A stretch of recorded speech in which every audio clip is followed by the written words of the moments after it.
আজকে বৃহস্পতিবার না? আজকের এই রাতটা যে জুমার রাত জানেন আপনারা?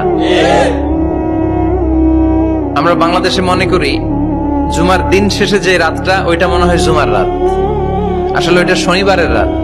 ইয়াউমুস সাবত, ইয়াউমুস সাবত, ইয়াউমুল আহাদ, ইয়াউমুল ইসনাইন, ইয়াউমুল সুলাসা, ইয়াউমুল আরবিআ, ইয়াউমুল খামিস, ইয়াউমুল জুমআহ। এই হচ্ছে 7 দিনের আরবি নাম। তো আজকে হচ্ছে ইয়াউমুল খামিস। এর দিনে বিশ্বনবী রোজা রাখতেন। সোমবার, বৃহস্পতিবার সুযোগ হলে রোজা রাখবেন। যারা রোজা রাখবে তাদের জন্য ইন দ্য ডে অফ জাজমেন্টে আল্লাহ স্পেশাল একটা গেট বানাবে জান্নাতে ঢোকার জন্য। ওইটার নাম হচ্ছে রাইয়ান। মান দাখালাহু লাম ইয়াজমা আবাদা। একবার who can enter within this door he will never be thirsty again. একবার যে দরজা দিয়ে জান্নাতে ঢুকতে পারবে আজীবনের জন্য তার গলার তৃষ্ণা মিটে যাবে।